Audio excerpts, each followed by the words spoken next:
Hello बच्चों, तो day 9 में हम करने वाले हैं रियल नंबर, जिसमें हम सारे के सारे इंपॉर्टेंट क्वेश्चन करेंगे जो पहले भी एग्जाम्स में आ चुके हैं और आगे भी आने के पूरे पूरे चांसेस हैं। तो इन क्वेश्चंस को आपने जरूर करना है बिकॉज ये सारे के सारे क्वेश्चंस बहुत ही इंपॉर्टेंट हैं। तो आज मेगा एक्सपेक्टेड क्वेश्चंस में जो जितने भी मैं करवाऊंगी आपने बहुत अच्छे से करने हैं। तो चलिए करते हैं हम स्टार्ट रियल नंबर से, जिसमें हम करेंगे पहले केस स्टडी, फिर उसके बाद हम लोग असर्शन रीजन, एमसीक्यूज और उसके बाद हम करेंगे क्वेश्चंस। तो आपने इसको बहुत ध्यान से करना है। फर्स्ट चैप्टर है और आपको भी पता है कि इसमें से 6 मार्क्स का जो पेपर है वो जरूर आता है। तो अपने 6 मार्क्स पक्के करिए किससे, रियल नंबर से। तो चलिए करते हैं स्टार्ट। तो इसमें देखिए आप, जो फर्स्ट है, a seminar is a being conducted by an educational organization where the participants will be educators of a different subject. The number of participants in a Hindi, English and mathematics are 60, 84 and 108. तो आपको यहाँ पे ये आपके पास numbers दिए गए हैं, ये जो आपके नंबर ऑफ पार्टिसिपेशन है, जिसमें हिंदी में, इंग्लिश में, मैथमेटिक्स में जो है आपके पास नंबर ऑफ पार्टिसिपेशन है। तो हमने क्या करना है इसमें, in each room of the same number of participants are to be seated and all of them be in the same subject, मतलब वो सेम सब्जेक्ट के होने चाहिए और हर कमरे में जो है उन पार्टिसिपेंट की गिनती सेम होनी चाहिए, वो सेम नंबर ऑफ काउंटिंग में बैठने चाहिए। तो hence maximum number of participants that can be accommodated in each room are, तो आपने क्या निकालना है, मैक्सिमम नंबर ऑफ। ठीक है, जब भी मैक्सिमम नंबर्स की बात आ जाती है ना, तो आपके दिमाग में एक चीज आनी चाहिए। वो क्या चीज आनी चाहिए कि हम लोगों को इसके अंदर क्या निकालना, एचसीएफ। एचसीएफ का मतलब होता है हाईएस्ट कॉमन फैक्टर। तो हाईएस्ट कॉमन फैक्टर के रिलेटेड हम इस क्वेश्चन को करेंगे। तो देखिए कैसे करेंगे हम इस क्वेश्चन को, जिसमें हमें नंबर क्या दिए गए हैं, 60, 84 एंड 108। तो चलिए हम करते हैं स्टार्ट इसमें। एक मिनट जरा, चलिए यहीं पे हमें इसको करना पड़ेगा। तो एचसीएफ हम इसको किस तरीके से निकालेंगे तो देख लीजिए। तो फर्स्ट पार्ट में एचसीएफ देखो 60, 84 एंड हमें किसका निकालना है, 108 का एचसीएफ निकालना है। तो एचसीएफ हम कैसे निकालते हैं, एचसीएफ के लिए हमें पहले 60 का प्राइम फैक्टर निकालना पड़ेगा, 2 3 का एंड 2 15 का एंड 3 5 का एंड 5 1 का। तो प्राइम फैक्टर में प्राइम नंबर्स आते हैं। तो यहाँ पे मेरे पास क्या आ गया, 2 मल्टीप्लाई 2 मल्टीप्लाई 3 मल्टीप्लाई 5। इसी तरह से हमें 84 के निकालने हैं। तो 84 देखिए, 2 4 का, 2 2 का, 2 2 का, 2 1 का, 3 7 का। तो इस तरीके से हमारे पास क्या आ गया, 2 मल्टीप्लाई 2 मल्टीप्लाई 3 मल्टीप्लाई 7, राइट। उसके बाद 108 है, तो 108 क्या प्राइम फैक्टर निकालिए, 2 5 का, 2 4 का, 2 2 का, 2 7 का एंड 3 9 का, 3 3 का एंड 3 1 का। तो यानी कि 2 multiply 2 and 3 multiply 3 multiply 3. So these all are the prime factors, right? तो ये हैं सारे के सारे प्राइम फैक्टर्स। और अब हमें क्या निकालना है इसमें से, हमें निकालना मैक्सिमम नंबर ऑफ पार्टिसिपेंट्स कितने हैं। तो मैक्सिमम नंबर में हम क्या करते हैं, एचसीएफ का मतलब क्या है, जो हाईएस्ट कॉमन फैक्टर है, हाईएस्ट नंबर जिसमें होते हैं। जैसे आप देखिए इन सब में क्या है, 2 है तो 1 टाइम आ जाएगा। इसमें भी हमारे पास क्या है, 2 है तो 1 टाइम आ गया। अब 3 1 2 3, इसमें 3 कॉमन है तो 3 लिख दिया। अब जो नंबर कॉमन होते हैं उसी को ही लिख के चलते हैं, ठीक है। एचसीएफ में आपने ये याद रखना है कि जो नंबर कॉमन होते हैं उनको ही लिख के चलते हैं। 2 2 का 4, 4 3 का 12। इस तरह से हमारा आंसर कितना आ गया, 12 आ गया। तो वही इन्होंने पूछा है आपसे कि maximum number of participants that can B accommodate in each room. तो आंसर क्या है आपके पास, 12। आई बात समझ में, इन क्वेश्चन को किस तरीके से करना है। Next, what is the minimum number of rooms required during the event, यानी कम से कम जो है वो कितने कमरे जो है इस इवेंट के लिए चाहिए। कम से कम में क्या करेंगे हम लोग, जो हमारे पास ये जो नंबर ऑफ पार्टिसिपेंट्स हिंदी के, इंग्लिश के और मैथमेटिक्स के दिए है ना, इन सबको प्लस करके डिवाइड करेंगे, जो हमारा क्या है, एचसीएफ आया। यानी कि जब भी हमें पूछा जाए कि मिनिमम नंबर ऑफ रूम्स इसमें बताने आप लोगों ने, ठीक है, मिनिमम नंबर ऑफ रूम्स। तो हम कैसे निकाल सकते हैं? तो जब भी आपसे मिनिमम नंबर ऑफ रूम्स की बात करी है तो आपने क्या करना है, जो भी आपके नंबर्स हैं, यानी कि जो भी आपके पार्टिसिपेंट्स जिस जिस सब्जेक्ट के अंदर हैं, सारे के सारे सबको हमने ऐड कर लेना है और हमने डिवाइड किसके साथ करना है, जो भी उसका एचसीएफ है। जैसे मैंने इसको प्लस करा तो इस तरह से 7 हो गया, यहाँ पे आ गया 7 7 14 115 और 5 यहाँ पे आ गया 1, ये 252 डिवाइड बाय मैंने कर दिया 12, तो 12 2 का 24 हो गया और 12 1 का 12। तो इस तरह से जो मिनिमम नंबर ऑफ रूम्स हैं वो कितने होंगे हमारे पास 21। ठीक है, तो 21 मिनिमम नंबर ऑफ रूम्स है, तो ये मेरा 21 आंसर आ गया। नेक्स्ट है द एलसीएम ऑफ 60, 84 एंड 108। आपको एलसीएम निकालना 60 का, 84 का एंड 108 का। तो हम उसके लिए यहाँ पे मैं कर देती हूँ, थोड़ा सा मेरे को इसमें रब करना पड़ेगा, तो इसको थोड़ा रब कर लेते हैं, फिर हमारा इजीली आंसर आ जाएगा, या पार्ट हम कर सकते हैं। तो देखिए हमारा जो नेक्स्ट पार्ट है वो पार्ट है थर्ड। इसमें हमें थर्ड पार्ट के अंदर एलसीएम ऑफ, अरे मैंने उसको रब कर दिया क्योंकि मेरे को वही चीज चाहिए थी, तो मैं क्या कर सकती हूँ इसके अंदर, अगेन मैंने इस तरीके से कर दिया। तो एलसीएम निकालना है इन्हीं का, तो एलसीएम हम किस तरीके से निकाल सकते हैं, मैं यहाँ पे कर देती हूँ। एलसीएम के लिए हमें क्या करना होता है, लीस्ट कॉमन मल्टीपल चूज करने होते हैं, राइट। तो लीस्ट कॉमन मल्टीपल हम कैसे चूज करते हैं, जो हाईएस्ट होते हैं, जो मैक्सिमम जैसे नंबर है 2 की पावर, यहाँ पे ये 2 है 2 है 2 है, तो उसके अकॉर्डिंग ये 1 2 आ जाएगा, यहाँ पे भी 2 आ जाएगा और यहाँ 3 भी आ जाएगा। इसके अलावा जो बाकी बच जाते हैं हमें वो भी लिखने होते हैं। तो एलसीएम के अंदर इस तरीके से हम करते हैं। तो यहाँ पे 7 3 मल्टीप्लाई 3 हो गया, तो क्या आएगा 2 2 का 4 4 3 का 12 12 5 का 60 एंड 60 इंटू 7 हो गया 420 420 मल्टीप्लाई विद 9, तो ये हमारे पास आ गया 3780। ठीक है, तो मेरे पास जो एलसीएम का आंसर आया वो क्या आ गया 3780। This is your answer. तो यहाँ पे हम लोग 3780 को टिक कर देंगे। Next is the product of HCF and the LCM of this is what, मतलब कि जो हमारी एचसीएफ और एलसीएम का जो आंसर आया, जब हम इनको मल्टीप्लाई करेंगे यानी प्रोडक्ट करेंगे तो हमारा जो आंसर है वो क्या आएगा। ठीक है, तो देखिए हम क्या करेंगे इसके अंदर, हमारे पास जो एचसीएफ आया, तो प्रोडक्ट के अंदर देखिए, प्रोडक्ट में एचसीएफ हमारे पास क्या आया हुआ, देखिए आप 12, और जो मेरे पास एलसीएम आया हुआ है, एक मिनट, और जो हमारे पास एलसीएम आया हुआ है वो क्या आया हुआ हमारे पास 3780। तो हम क्या करेंगे, इसका प्रोडक्ट निकालेंगे, ये फोर्थ पार्ट के लिए है। तो जब हम इसका प्रोडक्ट निकालते हैं तो 3780 को मल्टीप्लाई कर दो 12 के साथ, देखो क्या आ जाता है, 12 0 का 0, 12 8 का 96, 9 आ गया 84 84 और ये 9 हो गया, तो हमारा 93 3 सॉरी यहाँ पे आ गया 3, यहाँ पे आ गया 9, 36 हो गया 36, और यहाँ पे हमारे पास कितना आ गया 36 हो गया, तो उसके बाद 12 3 का 36, 36 प्लस 9 हमारे पास कितना हो गया, आप इसको प्लस कर सकते हो जिससे हमारा आंसर जो है वो आ जाएगा 45360। तो दिस इज योर आंसर 45360। ठीक है, तो इस तरीके से हमने क्वेश्चंस की मल्टीप्लिकेशन कर दी है, क्वेश्चन को करना है। नेक्स्ट है 108 can be expressed as a product of its primes. तो हमें 108 को एक्सप्रेस करना प्रोडक्ट ऑफ इट्स प्राइम्स में। तो देखो 108 के आपने ये बनाए हुए हैं फैक्टर्स, तो इसको प्राइम्स में कैसे लिख सकते हो, 2 की पावर 2 हो गया, 3 की पावर 3 होगी, तो 2 की पावर 2 3 की पावर 3। प्राइम प्रोडक्ट्स ऐसे होते हैं जो नंबर्स दिए होते हैं उसकी पावर के साथ हमने उनको मल्टीप्लिकेशन फॉर्म में लिख देना है।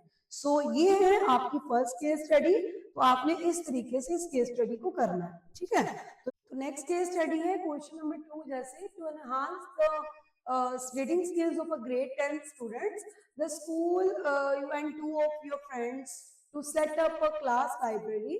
There are 2 सेक्शन, एक तो सेक्शन ए दिया गया है और हमें एक दिया हुआ सेक्शन बी। सेक्शन ए में 32 स्टूडेंट्स हैं एंड सेक्शन बी में 36 स्टूडेंट्स हैं।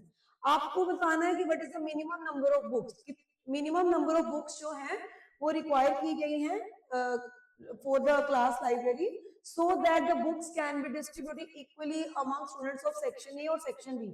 सेक्शन ए और सेक्शन बी के स्टूडेंट्स को इक्वल आपने बुक्स देनी है, तो वो मिनिमम नंबर ऑफ बुक्स जो हैं वो क्या कितनी रिक्वायर की जाएंगी, तो उसके लिए मिनिमम नंबर की जब बात करी गई हमें एलसीएम निकालना है, तो एलसीएम हमें किसका निकालना है, 36 और 32 का निकालना है। तो जैसे कि 32 और 36 का एलसीएम आप इकट्ठे भी निकाल सकते हो, बट मैं आपको अलग अलग करके बताऊंगी क्योंकि पता नहीं होता आगे एचसीएफ आ जाए, फिर हम हाईएस्ट कॉमन फैक्टर निकाल सकते हैं। तो 32 के पहले हम फैक्टर निकालेंगे, प्राइम फैक्टर, तो वो हमारे पास क्या आ जाएंगे, 2 16 का, आगे 2 8 का, 2 4 का एंड 2 2 का। तो these all are the prime factor of 32। उसके बाद हमने प्राइम फैक्टर निकाला है 36 के, 2 18 का, 2 9 का, 3 3 का एंड 3 1 का, राइट। तो इस तरीके से प्राइम फैक्टर जब हमने बनाने हैं तो हमें क्या निकालना, एलसीएम। एलसीएम के लिए आप 32 और यहाँ पे 36 के नंबर्स लिखोगे पहले, वो क्या आएंगे, 2 मल्टीप्लाई 2 कितने हैं, 5 टाइम है ना, तो 5 टाइम हम 2 लिख देते हैं। यहाँ पे 2 मल्टीप्लाई 2 मल्टीप्लाई 2 मल्टीप्लाई 3 मल्टीप्लाई 3, तो हम क्या करेंगे, LCM. LCM least common multiple निकालने हैं, तो यहाँ पे हमने जो कॉमन वाले हैं वो 1 टाइम हो जाते हैं और बाकी के नंबर हमें लिखने ही होते हैं। तो यहाँ पे हमारे पास 2 मल्टीप्लाई 2 मल्टीप्लाई 2 और यहाँ पे क्या आ गया हमारे पास, मल्टीप्लाई 3 मल्टीप्लाई 3, क्योंकि कॉमन वाले हमारे एक बार लाइक आ गए। 2 2 का 4, ये तो हमारा हो गया 32 ही हो गया। 32 को आपने 9 के साथ मल्टीप्लाई कर देना है, 9 2 का 18, 8 1 9 3 का 27 और 1 20, 9 3 का 27 और 1 28, 288 आ गया, तो मेरा ये आंसर आ गया 288, राइट।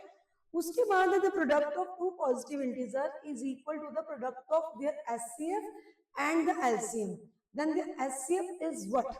ठीक है, जब आपके पास इस तरीके के क्वेश्चन आएंगे तो आपको कैसे करना है, देखिए देखिए आपने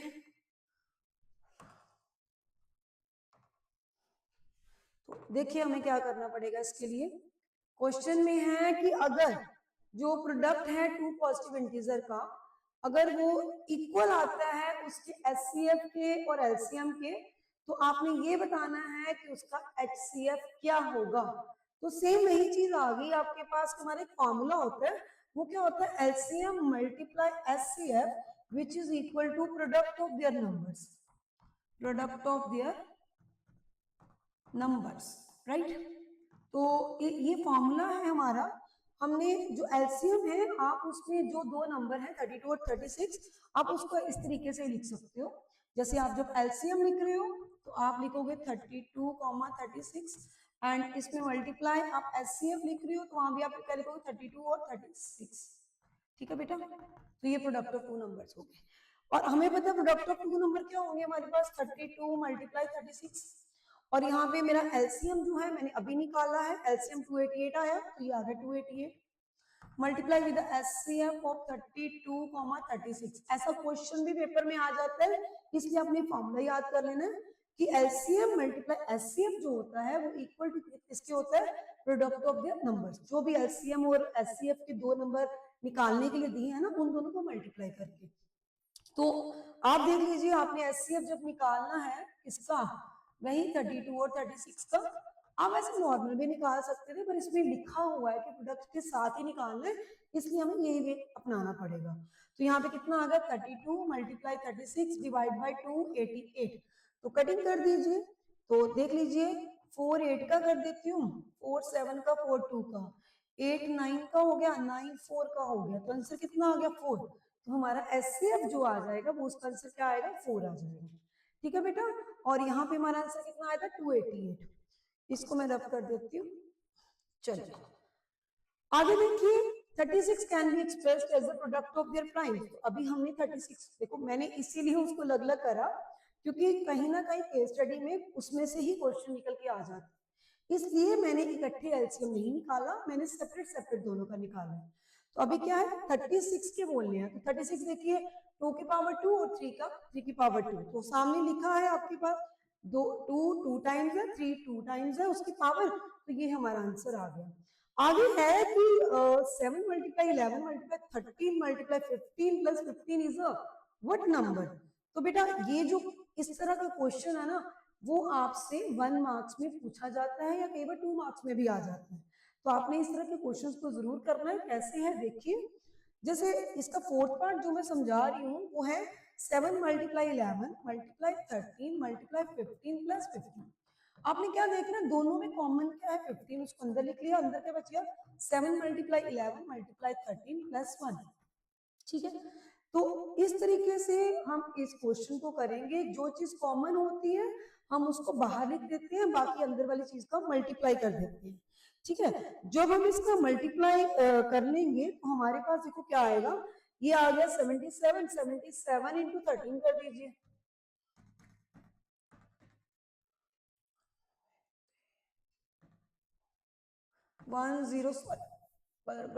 77 को 13 से करिए, 13 7 का हो गया 91, ये 9 आ गया। 13 7 का अगेन कितना आ गया 91, और 9 कितना हो गया हमारे पास 100 हो गया, तो 1001। तो यहाँ पे कितना आ गया हमारे पास 1001 प्लस हमारे पास यहाँ पे 1 आ गया, और इस तरीके से 50। अब आप देखिए, जब आप 15 देख रहे हो बाहर है, तो यहाँ पे कितना आ गया 1002 आ गया। तो ये क्या है, कंपोजिट नंबर बनाते हैं, क्योंकि कंपोजिट नंबर वो होते हैं जिसमें मोर देन 2 फैक्टर्स बनते हैं। ठीक है, तो मोर देन 2 फैक्टर्स जब बनेंगे तो उसको हम क्या बोलते हैं, कंपोजिट नंबर बोलते हैं। अगर आप 1002 को भी बोलते हो तब भी उसके फैक्टर्स बढ़ जाएंगे, है ना। तो 1 is also the factor, so 15 multiply 1002, सो हम क्या लिख सकते हैं, it's a composite number, right. I think सबको ये क्लियर हुआ होगा। लास्ट पार्ट है, if p and q are the positive integers such that p equal to this, q equal to this, where a b are prime number क्या है उसके accordingly आपने बताना है। देखिए जैसे इस क्वेश्चन में हमें क्या बताना है, इसमें प्रॉपर क्वेश्चन लिखा ही नहीं हुआ, तो मैं एक डायरेक्ट वे से बता देती हूँ, एक मिनट। तो इसमें हमें क्या करना है, तो देखिए फर्स्ट है p जो हमें क्या दिया हुआ ए बी स्क्वायर, और सेकंड है q जो हमें दिया हुआ a स्क्वायर b। तो ए बी जो नंबर दिए गए हैं वो आपको क्या दिए गए हैं, वो आपको बताए गए हैं, वो है हमारे प्राइम नंबर्स हैं। ठीक है, तो हम क्यों ना इसका जो मैं एलसीएम निकाल लेती हूँ, क्योंकि क्वेश्चन तो गिवन नहीं है, तो मैं एलसीएम निकाल देती हूँ इसका। तो एलसीएम अगर मुझे पी और क्यू, पी एंड क्यू का मुझे एलसीएम जब निकालने के लिए बोला जाएगा, तो उसका मतलब क्या होता है, जो भी आपके पास मैक्सिमम जो नंबर होता है, जैसे ए स्क्वायर है तो ए स्क्वायर को आपने लिख दिया, और यहाँ पे क्या बी स्क्वायर, तो ये आपका बी स्क्वायर हो गया। तो इसका जो एलसीएम होगा वो क्या होगा, ए स्क्वायर और बी स्क्वायर। ठीक है, तो इस तरीके से हमने इस केस स्टडी को करना है, स्टेप बाय स्टेप करना है। जब आप स्टेप बाय स्टेप करोगे ना तो आप बहुत इजीली केस स्टडी को निकाल पाओगे। तो चलिए नेक्स्ट करते हैं हम लोग। नेक्स्ट है हमारे पास असर्शन रीजन की बात आती है। असर्शन रीजन हमने पहले भी करे हैं, जैसे मैंने स्टैटिस्टिक्स चैप्टर करवाया, जब कोई सा भी चैप्टर करवाया उसमें मैंने सारा इसका एक्सप्लेन करा, प्रोबेबिलिटी में भी। तो क्या है, the following question consist of 2 statement होते हैं, असर्शन एंड रीजन। असर्शन को ए बोलते हैं, रीजन को आर बोलते हैं। Answer this question by selecting the appropriate option given below. Both A and R true and R is the correct explanation for A. Both A and R are true and R is not the correct explanation of A. A is true but R is false. A is false but R is true. तो हमने क्या करना है, जो first question हमें इस पे दिया है वो ये दिया है असर्शन में, 6 की power n ends with the digit 0 where n is a natural number। अब देखिए 6 की पावर n, कोई भी नंबर अगर एंड विद 0 करता है तो उसमें आपके फैक्टर 2 और 5 होना बहुत ज्यादा जरूरी है। ठीक है, जब आप इसको करते हो तो ये बनेगा 2 मल्टीप्लाई 3 की पावर n, यानी कि 2 की पावर n और 3 की पावर n। देखो 2 तो हमारा इसमें फैक्टर है, बट इसमें जो है 5 इसका फैक्टर नहीं है। तो जब कभी सिचुएशन इस तरह की आएगी कि 5 इसका फैक्टर नहीं होगा, तो तब हम क्या बोलेंगे, that can not be end with 0। ठीक है, तो अब इन्होंने क्या बोला, इन्होंने तो ये बोला हुआ है कि 6 की power n ends with the digit 0 where n is a natural number। हाँ n नेचुरल नंबर है, बट यहाँ पे 5 की पावर n जो है वो इसका फैक्टर नहीं है। इस वजह से हम कह सकते हैं इट्स नॉट एंड विद 0, ठीक है। तो ये जो है 0 से एंड नहीं करेगी, क्योंकि 0 से एंड करने के लिए आपके पास 2 फैक्टर्स का होना जरूरी है, वो है 2 और 5, और यहाँ पे सिर्फ 2 है 5 नहीं है, तो ये एंड 0 से नहीं करेगी, ठीक है। तो आप बोल सकते हो इट्स प्राइम नंबर, ठीक है, डू नॉट कंटेन 5, ठीक है। इसमें ये लाइन लिख सकते हो, अगर क्वेश्चन बन के आ जाता है, it's prime number do not contain 5 की पावर n, मतलब यहाँ पे 5 की पावर n जो है वो नहीं है, जो prime factor, it's prime factor, ठीक है, या प्राइम नंबर बोल सकते हो, prime factor do not contain, prime number ही बोलो, it's prime number do not contain 5 की power n, so that's why हम बोल सकते हैं it can not be end with 0, ठीक है। सेकंड है any number ends with the digit 0 if it's prime factors are of the form, बिल्कुल सही है कि अगर 2 की पावर m, देखिए अगर 2 की पावर, ये वाला सेकंड वाला 2 की पावर m और 5 की पावर n ये कहीं होगा, तो इसका मतलब ये m n r the natural number दिए होंगे, तो वो एंड करेगा 0 से, इसलिए हम बोल सकते हैं यहाँ पे फर्स्ट पार्ट के लिए हम क्या बोल सकते हैं कि जो हमारा असर्शन है वो फॉल्स है, बट रीजन क्या है, ट्रू। तो हमारे इस पार्ट का आंसर क्या आएगा, डी पार्ट आ जाएगा कि assertion is false but R is true, यानी कि रीजन जो है वो उसका बिल्कुल सही है। नेक्स्ट है असर्शन ए है for any 2 positive integer a and b, HCF and LCM आपके पास गिवन है और प्रोडक्ट भी गिवन है, ठीक है, तो बिल्कुल सही है। अगर HCF आपका a और b का है या LCM a और b का है, वो a मल्टीप्लाई b यानी कि वो उसका प्रोडक्ट है, तो असर्शन तो जो हमारा हो गया ट्रू हो गया। रीजन क्या है, HCF of 2 number is 5, their product is 150, then the LCM is 40। तो आपने ये करके बताना है, मैंने अभी आपको फॉर्मूला करवाया, क्या करवाया जी, फॉर्मूला अभी करा हमने, बताइए। तो एक नॉर्मल सा फॉर्मूला जो हमने अभी करा है वो है सेकंड पार्ट के लिए, वो क्या है कि आपको एलसीएम जो नंबर का दिया होता है, LCM multiply HCF equal to क्या होता है, प्रोडक्ट ऑफ 2 नंबर्स, ठीक है। तो प्रोडक्ट ऑफ नंबर्स आ गए, एलसीएम हमें 40 बोला उसने, एचसीएफ हमें क्या बोला है 5, and product of their number बोला है 150। तो करके देख लो क्या ये इक्वल आते हैं, तो ये कितना आया 120 और ये कितना 150, ये तो इक्वल नहीं है, तो इसका मतलब देन देयर एलसीएम इज 50, ये तो करेक्ट हो ही नहीं सकता। इसका मतलब ये है कि यहाँ पे क्या आंसर आएगा, इसका आंसर आएगा हमारा अपना सी पार्ट आंसर आएगा, यानी कि असर्शन हमारा सही है बट जो उसका रीजन है वो गलत है, ठीक है। इस तरीके से आपने असर्शन रीजन करने हैं। तो ये है हमारा क्वेश्चन नंबर 4 जो है एमसीक्यू। एमसीक्यूज में हम कैसे करेंगे, देखिए हमारे पास दिया हुआ ए की वैल्यू जो दी है वो 2 की पावर 3 मल्टीप्लाई 3 दिया हुआ है, बी की वैल्यू दी हुई है 2 मल्टीप्लाई 3 मल्टीप्लाई 5, सी की वैल्यू में दी हुई है 3 की पावर n मल्टीप्लाई विद 5, और आपको बोला गया जो एलसीएम आपके पास जो हमारे पास गिवन दिया हुआ है ए बी सी, वो आपको दिया हुआ 2 की पावर 3 मल्टीप्लाई 3 की पावर 2 मल्टीप्लाई 5, ठीक है।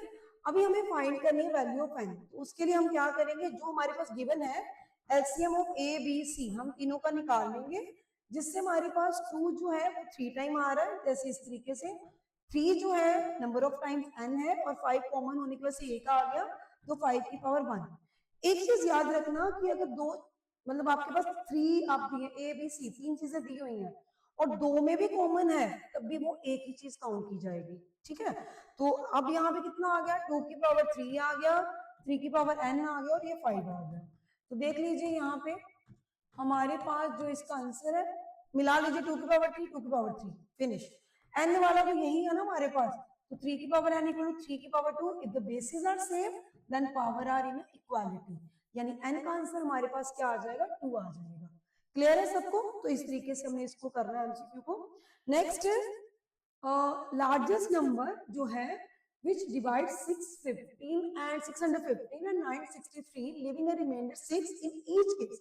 सबसे पहले आपको लार्जेस्ट नंबर बोलना है, तो लार्जेस्ट नंबर मैक्सिमम नंबर उसमें आपको एचसीएफ ही निकालना है, यानी हाईएस्ट कॉमन फैक्टर ही निकालना है। तो चलिए हम करते हैं। इसमें पहले उन्होंने क्या बोला कि जो 615 है उसमें से भी आपको 6 माइनस करना है, इन ईच केस बोला है, और दूसरा आपको बोला 963 में से भी आपको क्या माइनस करना है, 6 माइनस करना है, ठीक है। तो आप अगर 615 में से अगर आप 6 को माइनस कर लेते हो तो आपके पास कितना आ जाएगा, 609। सेम एज इट इज अगर आपके पास यहाँ से अगर हम बात करते हैं कि 13 में से 6 को माइनस करा तो कितना आ गया आपके पास, 7 आ गया। यहाँ पे कितना आ गया, 5, 957 आ जाएगा, ठीक है। और इसमें हमारे पास दो चीजें आ गई। अब आपने क्या करना है, इसका लार्जेस्ट यानी हाईएस्ट कॉमन फैक्टर निकालना है। तो पहले हम किसके 609 है इसके फैक्टर्स निकालेंगे, प्राइम फैक्टर। प्राइम फैक्टर सामने निकाल के आना, साइड पे मत निकाल के आना, नंबर कटते हैं उसके भी। तो हर चीज को प्रॉपर वे में करना है। 9 जो है यहाँ पे 3 के साथ करते हैं, 3 2 का 6, 0 3 3 का 9, ठीक है। और यहाँ पे 203 आ गया। तो 203 जो है वो किस टेबल में आ सकता है, देखो अगर मैं 3 6 का 18 करूंगी तो उसमें तो आएगा नहीं, 4 तो वैसे ही नहीं आता, 5 में भी नहीं आएगा, 6 में भी नहीं आएगा। 7 से करके देखें, 7 2 का 14, 7 2 का 14 हो गया। तो यहाँ पे कितना आ गया, 7 9 का आ गया, तो ये आ गया 29, 29 1 का 29, बिकॉज 29 जो है वो प्राइम नंबर में आ जाता है। अगेन हम करते हैं 957 के प्राइम फैक्टर निकालते हैं। तो इसमें क्या आ जाएगा, 3 से करके देखें, 3 3 का 9, 3 1 का 3, 3 9 का 27, ठीक है। अगेन हम 3 से करके देखें अगर, तो वो हमारे पास 3 1 का 3 हो जाएगा और 19 तो आएगा ही नहीं उसके अंदर। फिर हम इसके साथ अगर 3 नहीं है तो हम 7 से करके देख लेते हैं, 7 4 का 28 आ गया। तो हमारे पास 7 4 का 28, तो उससे भी 7 से भी नहीं आएगा। फिर हम किससे करके देखें, 28 7 8 नहीं आया। 11 से करके देखें अगर हम इसको, 11 2 का 22 आ गया। हाँ 11 से अब ये आ सकता है, ठीक है। तो अभी हमें सोचना पड़ता है इसके लिए कि प्राइम फैक्टर किसके निकालने। तो 11 2 का 22 आ गया और 22 31 माइनस अगर हम 22 कर देते तो 9 आ गया, तो 11 9 का 99, तो 29 आ गए यहाँ पे। अभी हमें क्या निकालना है, इन दोनों का एचसीएफ निकालना है। तो एचसीएफ कैसे निकलता है, पहले आप 609 है उसके निकालोगे, 3 × 7 × 29, और यहाँ पे आपके पास 957 है और यहाँ पे कितना आ गया, 3 × 11 × 29।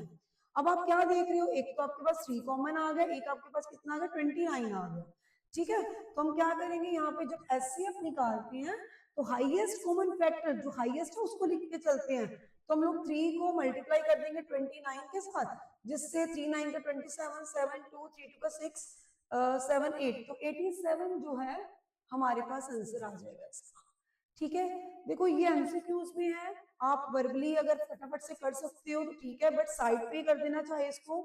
जब क्वेश्चन में आएगा तो आपने एक एक चीज को, प्राइम फैक्टर को भी प्रॉपर वे में करके आना है। वैसे तो आप कोशिश करो एमसीक्यू में भी सामने प्रॉपर करके आओ, पर टाइम कम होने की वजह से बच्चे फटाफट में एमसीक्यूज कर देते हैं। तो जल्दबाजी मत करना, ध्यान से सोच समझ के इन चीजों को करना, ठीक है। तो हम जो नेक्स्ट है इसका नेक्स्ट क्वेश्चन वो देखिए, यहाँ पे है the pair of coprime is, now what are the coprime number. Coprime number वो होते हैं जिनका कोई भी प्राइम फैक्टर जो है वो कॉमन नहीं होता, ठीक है, नो कॉमन फैक्टर, उनको हम क्या बोलते हैं, प्राइम नंबर बोलते हैं। देखो अगर मैं 32 और 40 की करूंगी तो उसमें कोई ना कोई प्राइम फैक्टर बच ही जाएगा। 21 और 24 और 28 बोलूंगी तो उसमें भी हो जाएगा, 7 3 का 21, 7 4 का, अगर ऐसे वर्बली देखें तो 9 का करूंगी तो 9 1 का 9, 9 3 का 27, तो 3 3 का 9 उसमें भी आ जाएगा। तो बच गया क्या, 18 और 25। जैसे 18 है तो 18 को जब मैं सॉल्व करती हूँ तो 2 9 का 18, 3 3 का 9 और 3 1 का 3, ठीक है। जब मैं 25 को करूंगी तो क्या आएगा, 5 5 का 25। अब देखो इनका कोई भी जो कॉमन फैक्टर नहीं है, इसलिए जो मेरा आंसर आया वो है 1825। What are the coprime number, जिनका कोई भी कॉमन फैक्टर नहीं होता, ठीक है। चलिए नेक्स्ट क्वेश्चन, ये क्वेश्चन बहुत ज्यादा इंपॉर्टेंट है, पिछले 8-10 सालों से ये क्वेश्चन कंटिन्यूसली आ रहा है एग्जाम में, कि प्रूव करना होता है कि √5 जो है वो इररेशनल नंबर है, ठीक है। अगर ये नहीं आएगा तो बन के आ जाएगा √3 बता दीजिए, या आपके पास √7 का इरेशनल नंबर फाइंड आउट करना आ जाएगा, प्रूव करना आ जाएगा, या मतलब इसी तरीके के 7 √5 इज ए इरेशनल नंबर, मतलब इसी तरीके का क्वेश्चन आपको पेपर में आता है। तो आपने इस क्वेश्चन को बहुत ही ध्यान से करके जाना है। क्या करना होता है इस क्वेश्चन में? सबसे पहले जब भी आपको प्रूफ की बात करी जाए कि prove that √5 is an irrational number, तो हमें क्या करना है? हमें लेट अस अज्यूम, ठीक है, लेट अस अज्यूम जो करना है वो क्या करना है कि √5 जो है इज अ रैशनल नंबर। मतलब जो चीज हमें फाइंड आउट करनी है ना, हमने उसके ऑपोजिट लेके चलना है, हमें उसका रैशनल नंबर लेके चलना है। अब अगर ये रैशनल नंबर है तो √5 को हम लोग a अपॉन b भी बोल सकते हैं। अब a और b क्या है? a b are coprime, ठीक है, and b is not equal to 0। ये लाइंस लिखनी बहुत ज्यादा जरूरी है साथ साथ, क्योंकि अगर आप ये लाइन नहीं लिखते हो ना तो आपके जो मार्क्स हैं वो प्रॉपर वे में नहीं आ पाते हैं। तो ये लाइंस लिखना बहुत ज्यादा जरूरी है एग्जाम में। उसके बाद है हमें √5 a अपॉन b आया तो स्क्वेयरिंग बोथ साइड करना है, ठीक है। तो हम क्या करेंगे? Squaring both side. तो स्क्वेयरिंग करा तो ये 5 आ गया, यहाँ करा तो a square upon b square आ गया। क्लियर है? अब देखिए ये क्या बन गया हमारे पास? 5b square is equal to a square. अगर ये 5 को मैं इसके नीचे लेके जाती हूँ तो ये क्या बोलेगा? 5 divide which implies 5 divides a square. It means ये हमारी थ्योरम है कि अगर कोई नंबर जो है वो डिवाइड करता है ए स्क्वायर को, इट मींस वो ए को भी डिवाइड करेगा, जो भी आपने नंबर्स लिए हैं पहले। तो विच इंप्लाइज 5 डिवाइड्स ए, ठीक है। तो ये सबको समझ में आ गया होगा कि मैंने ये क्यों लिखा। तो 5 इज अ जो है ये क्या बन गया? 5 इज अ फैक्टर ऑफ ए बन जाएगा, ठीक है। ये हमारा एक सिचुएशन ये वाली आ जाती है। दूसरा, जिस चीज का ये फैक्टर बनता है, ठीक है, 5 इज अ फैक्टर ऑफ ए। अब आपने क्या करना है? जिस चीज का ये फैक्टर बना है आपने उसको ज्यूम करके चल जाना है, ठीक है। जैसे कि लेट आपने कर दिया ए जो है, जो आपके पास 5 इज फैक्टर ऑफ ए है, तो आपने यहाँ पे वैल्यू पुट करनी होती है, इसलिए ये चीज करनी होती है। ए इक्वल टू आप कर दोगे 5c। नाउ c क्या है? c सम इंटीजर लेके चल दीजिए, चल इसको लिख दीजिए, ठीक है। c जो है वो क्या है? सम इंटीजर है। अब अगर ये इंटीजर है तो हम a की a क्या आ गया? 5c squaring both side again. अब a स्क्वायर इक्वल टू क्या आ गया? 25c square. तो आपने क्या करना है इसमें? ये जो आपके पास इक्वेशन नंबर 1 आई, आपने पुट कर देना है। पुट किसकी value? a square. Put a square equal to 25c square in equation number 1। तो जब आपने इसमें पुट करा तो ये क्या बन गया हमारे पास? 5b square which is equal to 25c square. अब जब आप इसके नीचे 5 ले आओगे क्या बन जाएगा? b square equal to 5c square. देखो सेम वही वाली इक्वेशन बन गई है ना। तो ये आपकी क्या बन गई? इक्वेशन नंबर 2 बन गई। अब क्या होगा देखिए, अब इसका मतलब क्या हो गया कि 5 जो है यहाँ पे, जैसे मैं लिखा 5 डिवाइड्स a स्क्वायर, तो आप लिखोगे 5 डिवाइड्स b स्क्वायर। अगर ये 5 b स्क्वायर को डिवाइड करता है सो 5 डिवाइड्स b ऑल्सो, ठीक है। अगर 5 a स्क्वायर को भी डिवाइड कर रहा है, 5 b को भी डिवाइड कर रहा है, इसका मतलब क्या हुआ कि अगर हम दोनों केसेस को देखते हैं तो हमारे पास क्या आ जाता है कि 5 डिवाइड्स a एंड b, है ना, but a and b are coprime. ये लाइंस आपने लिखनी है यहाँ पे, जो भी यहाँ पे मैं लाइंस लिख रही हूँ आपको ये लिखनी पड़ेगी। तो अगर ये को प्राइम है, 5 डिवाइड कर रहा है, ए को भी कर रहा है, बी को भी कर रहा है, बट ए और बी जो है वो क्या है? को प्राइम नंबर्स हैं। और जो 5 है, 5 is a factor of a and b also, है ना। 5 is a factor of a and b also. Here is a contradiction आ गई। सो जो हमने assume किया वो गलत किया, तो here is a contradiction. तो our assumption जो है is wrong. So हम क्या लिख सकते हैं, √5 is a irrational number. तो ये है हमारा क्वेश्चन. ये आप लोगों ने बहुत अच्छे तरीके से करना है ताकि आपको एक एक कंसेप्ट बहुत अच्छे से क्लियर हो पाए. नेक्स्ट क्वेश्चन है, late P and Q are be 3 distinct prime numbers. ठीक है, तो आपके पास जो दिया गया है कि चेक करिए whether P multiply Q multiply R plus Q is a composite number or not. पहले तो आपको A पार्ट में ये बताना है कि चेक करना है कि ये जो है ये आपके पास कंपोजिट नंबर बनाते हैं कि नहीं बनाते हैं. तो आपने पहले तो बताना है कि प्राइम नंबर्स क्या होते हैं, what are the prime numbers. इन्होंने बोला कि P, Q, R be a 3 distinct prime numbers. ठीक है, so prime numbers are those numbers which has no more than 2 factor, which has no more than 2 factor. ठीक है, एक तो self होता है, एक वो खुद का नंबर होता है. कि प्राइम नंबर वो नंबर होते हैं जो which has no more than 2 factor, जिसके 2 से ज्यादा फैक्टर नहीं होते हैं. तो जिसके 2 से ज्यादा फैक्टर होते हैं वो क्या होते हैं, वो आपके कंपोजिट नंबर्स होते हैं. अभी हम क्या करेंगे, इन्होंने बोला P Q R जो है 3 distinct prime number. So let कर दीजिए 2, 3 and 5 are 3 प्राइम नंबर्स.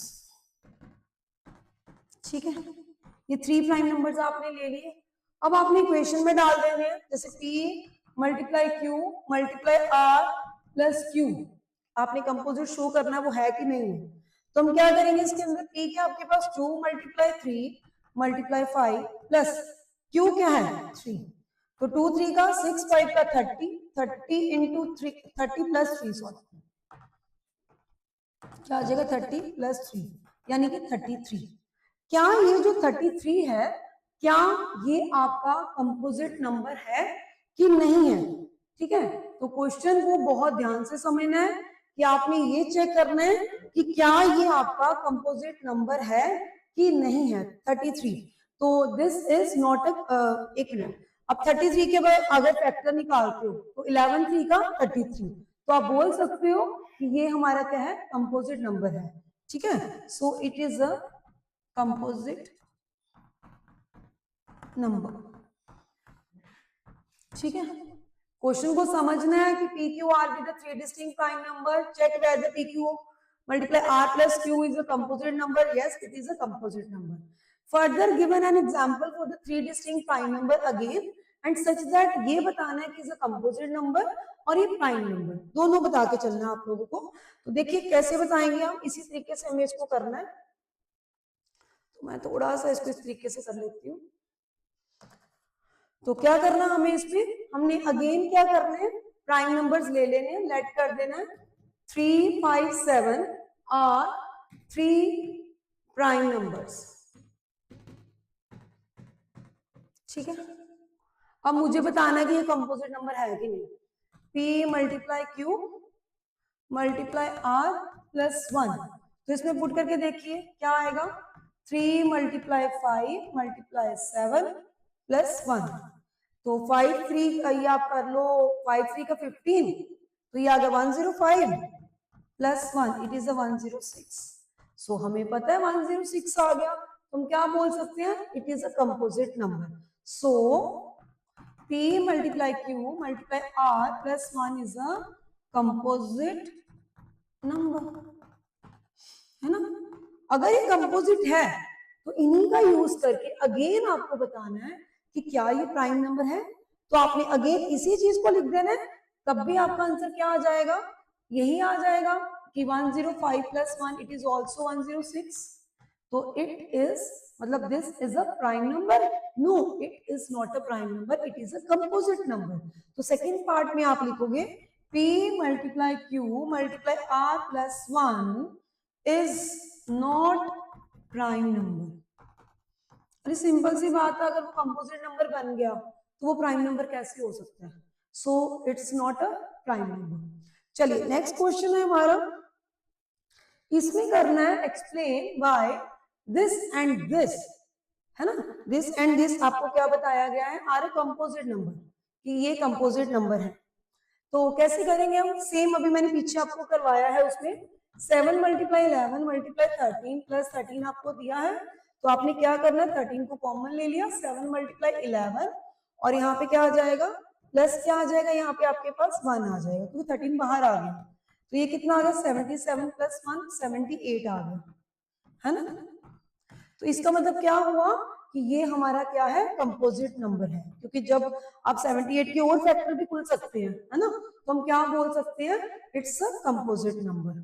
सो ये क्या हो गया हमारा कि 7 multiply 11 multiply 13 plus 13 is a composite number. ठीक है, सेम ये वाला आ जाओ, 7 multiply 6 multiply 5 multiply 4 multiply 3 multiply 2 multiply 1 plus 5। अब इसमें आपने बताना,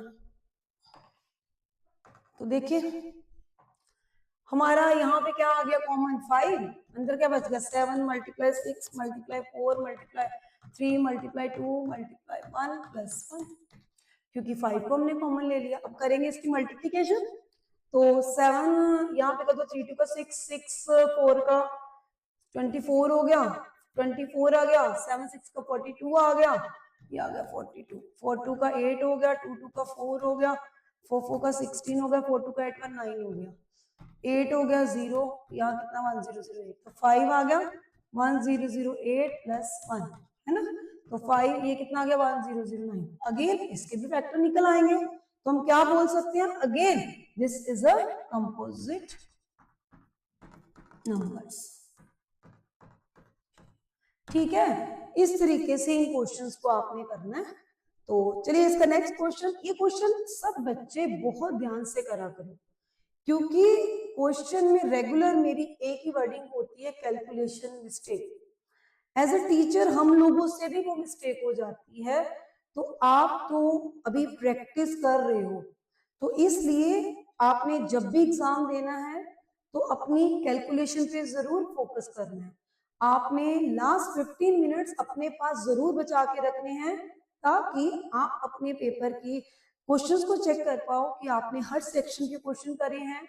और एक और चीज आपने देखनी है कि जो आपने कैलकुलेशन करी है क्या वो सही है कि नहीं, उस पर जरूर आपने ध्यान देना है, क्योंकि मैथ्स जो होता है उसमें मोस्टली गलतियां यही होती हैं, या तो कैलकुलेशन मिस्टेक हो जाएगी, फार्मूले में गड़बड़ कर सकते हो आप, है ना, तो थोड़ा सा इन बातों का, छोटी छोटी बातों का ध्यान रखना।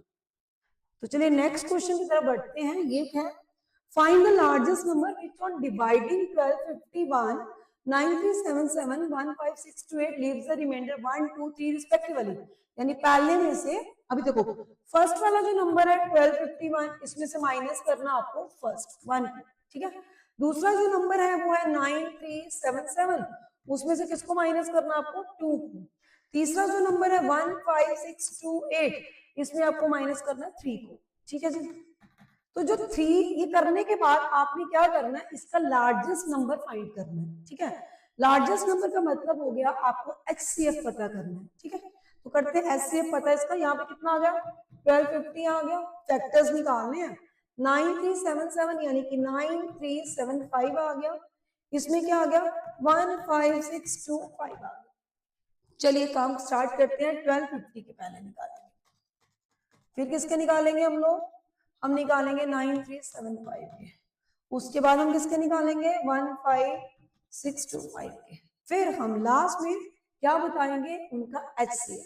तो स्टार्ट करते हैं, हमेशा अगर कोई चीज 2 से डिविजिबल हो रही है या 2 का फैक्टर बन रही है तो आप 2 से पहले करा करो, फिर 3 से, फिर 5 से, फिर 7 से, धीरे धीरे स्टेप बाय स्टेप करा करो प्राइम नंबर्स को, ठीक है। क्योंकि फंडामेंटल थ्योरम भी यही कहती है ना। तो फंडामेंटल थ्योरम भी यही कहती है कि प्राइम नंबर इसमें आने चाहिए, तो उसको आप स्टेप बाय स्टेप करना। तो यहाँ पे क्या आ गया, 2 6 का 12 आ गया, तो यहाँ पे कितना आ गया, 2 2 का 4 आ गया, 2 5 का 10 आ गया, ठीक है। अगर 3 से होता तो 3 से करके देखो, 3 2 का 6 आ गया, 3 1 का, यहाँ से पॉसिबल ही नहीं है 3 का होना, तो हमारे पास क्या आ जाएगा, यहाँ पे हम लोग 5 से डायरेक्ट करके देख लेते हैं। तो 5 से करा, 5 1 का 5 आ गया, 5 2 का 10, 5 5 का 25, 5 2 का 10, 5 5 का 25, 5 5 का 25 अगेन, ये आ गए हमारे फैक्टर्स इसके, मतलब यानी प्राइम फैक्टर हम लोगों ने निकाल दिए। अभी इसकी बारी है, तो अगर 3 से निकलता तो वेल एंड गुड है, अगर हम 5 से करेंगे, करके देख लिया करो।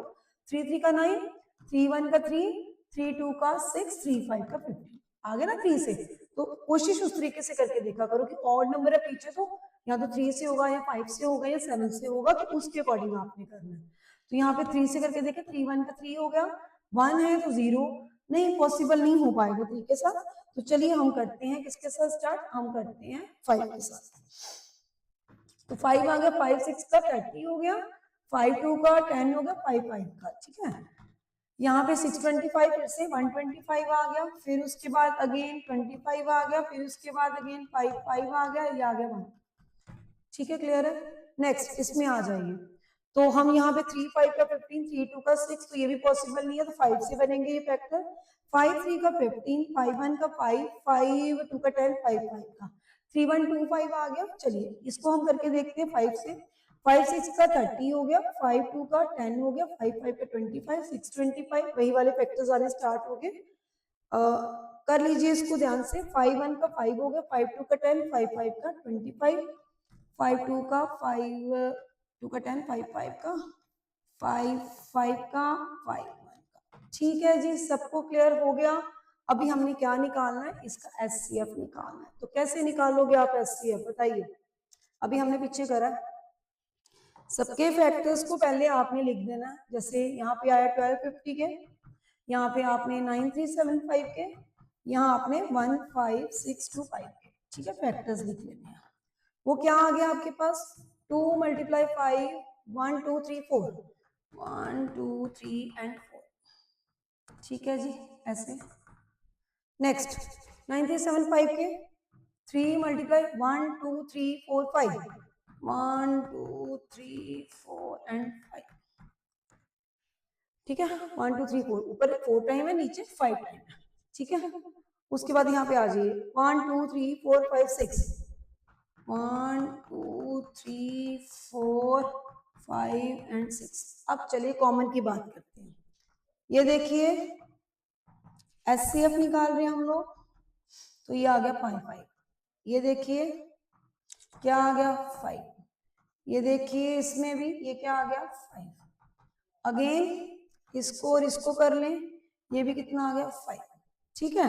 तो तीनों में आना जरूरी है, तो इसका आंसर आया 5 5 का 25, 25 5 का 125, 125 का हमारा आ गया 125 का 625।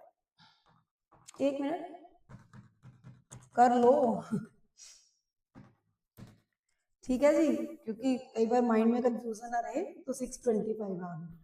तो ये हमारा है इस क्वेश्चन का आंसर। तो करते हैं इसका नेक्स्ट क्वेश्चन। अगेन ये वही वाला क्वेश्चन आ गया, रिपीट हो गया। Next, find HCF and the LCM of this, verify that the HCF and the LCM equal to product of two given numbers.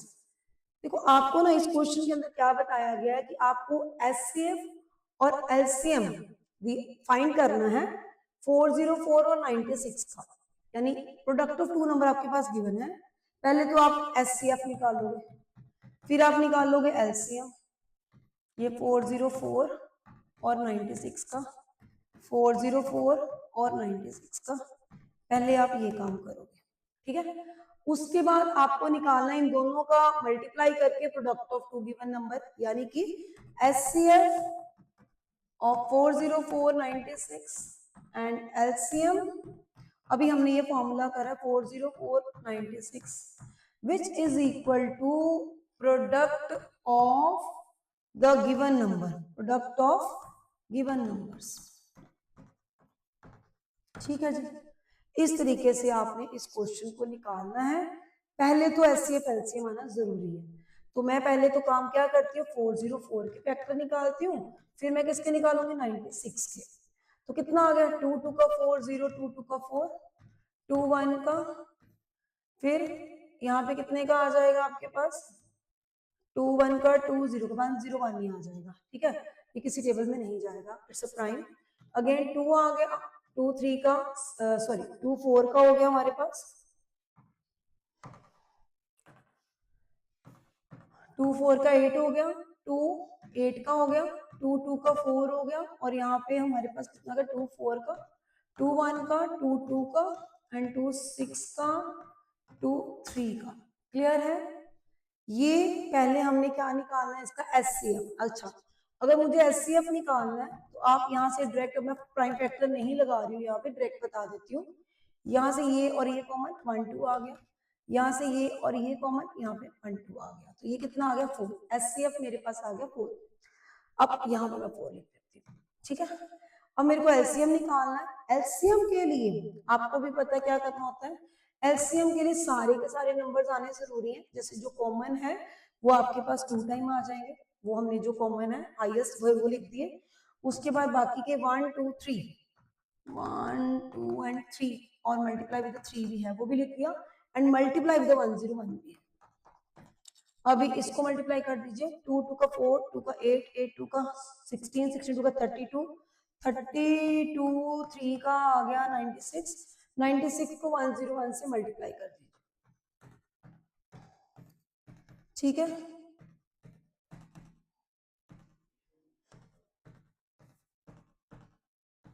Nine six, तो हमारा कितना आ गया, 9696, हमारा क्या आ गया, एलसीएम आ गया। क्लियर है, ये आ गया 9696। अब आपने देखना है कि वेरीफाई करना है that this is equal to product of two given number, क्या ये दोनों आपस में इक्वल आते हैं। तो यहाँ लिख दिया मैंने HCF4 multiply 9696 equal to multiply with 404 multiply with 96, multiply करके देखना जी आपकी क्या दोनों के आंसर इक्वल आते हैं कि नहीं आते हैं। तो करिए इसको मल्टीप्लाई, 9696 को 4 से करा,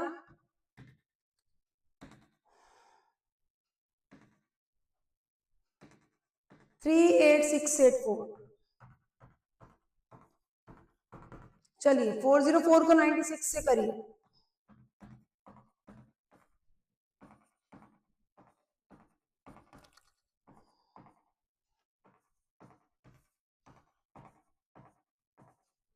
38784। एक मिनट, कहीं गड़बड़ होगी यहाँ पे,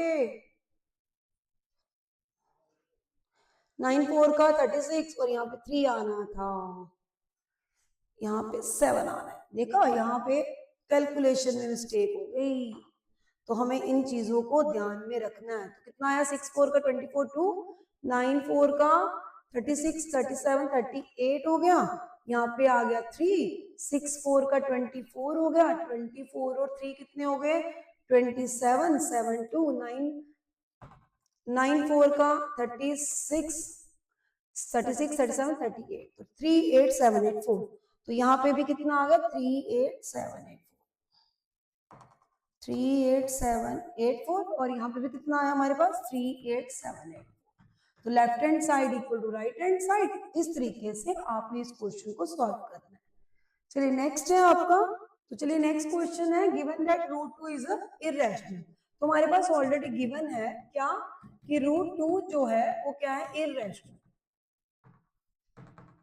ठीक है, अब हमें टू प्रूव क्या करना है, हमें ये प्रूव करना है कि 5 + 3√2 है वो क्या है, वो इररेशनल है। ठीक है, अब हम क्या करेंगे, हम करेंगे लेट अस अज्यूम, वैसे जैसे पीछे करा हमने, कि 5 + 3√2 विच इज अ रैशनल, मैं इसको रैशनल लेके चल पड़ूंगी।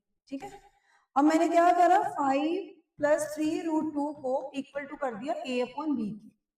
अब मैंने a और b क्या ले लिए, a and b are coprime. And b is not equal to 0। अब क्या हो जाएगा, यहाँ पे हमारा 3√2 रहेगा, a अपॉन b -5 हो गया, एलसीएम लिया b यानी कि a - 5b। अब यहाँ पे √2 चाहिए मुझे, तो मेरे को 3 को उधर लेके जाना पड़ेगा, तो मैं यहाँ पे क्या लिखूंगी, मैं लिखूंगी 3√2 है, तो यहाँ पे क्या आ जाएगा मेरा √2 equal to a - 5b divide by 3b। अच्छा ये क्यों करना हम लोगों ने, क्योंकि मेरे को ना यहाँ पर √2 इरेशनल है, तो मेरे को इस साइड ना √2 ही बचाना है और कुछ नहीं बचाना, ठीक है। अब आप क्या देख रहे हो कि ये p/q की फॉर्म में आ रहा है ना, तो जो हमने पहले यहाँ पे जो शो करा वो ये करा कि ये रैशनल है, ये वाली चीज रैशनल है, पर √2 तो हमारे पास ऑलरेडी गिवन है कि वो इरेशनल है, तो हमारे पास ऑलरेडी गिवन है √2 इज अ इरेशनल, ये हमें गिवन है, ठीक है। But here it is, here √2 equal to a - 5b divide by 3b इज a rational, is a rational, है ना, क्योंकि ये क्या है, कौन सी फॉर्म है, ये हमारी p/q फॉर्म आ गई। तो इस तरीके से हम क्या बोल सकते हैं कि here is a contradiction, contradiction. So our supposition is, या our assumption is wrong. So हम क्या बोल सकते हैं अब इस केस में, हम यही बोल सकते हैं कि हमारा जो 5 प्लस जो हमारा 3√2 है, 5 + 3√2 है, इज इरेशनल, ठीक है जी। क्योंकि देखो यहाँ पे अपॉन में आ गया, अपॉन मतलब p/q, तो √2 हमें बोला गया है कि वो इरेशनल है, पर यहाँ पे हमें दिख रहा है कि वो रैशनल है, तो यहीं से हमारी कंट्राडिक्शन स्टार्ट हो जाती है कि हमारी जो अजम्पशन है वो रॉन्ग है, कि हमने इसको लिया, हमने इसको जो माना है, let us assume that is rational, हमने इसको रैशनल माना है, तो इस तरह से हमारा ये इरेशनल शो हो जाएगा। तो ये थे हमारे क्वेश्चंस, आपने इन क्वेश्चंस को बहुत ही अच्छे से करना है, बिकॉज ये सारे के सारे क्वेश्चन बहुत इंपॉर्टेंट है और एग्जाम में आने के बहुत चांसेस होते हैं, क्योंकि लास्ट 10 ईयर से ये क्वेश्चन बार बार आ रहे हैं। ये जो मैंने अभी करवाया ये तो आई थिंक पिछले साल भी क्वेश्चन आया हुआ है, तो आपने इन क्वेश्चंस को बहुत ही ध्यान से करना है ताकि आप कहीं भी कोई भी मिस्टेक ना कर पाओ। तो ये था हमारा चैप्टर नंबर 1, आप लोगों ने बहुत अच्छे से करना है और ध्यान से करना है हर चीज को। Thank you very much. Please like, subscribe and share my channel. Okay, bye bye.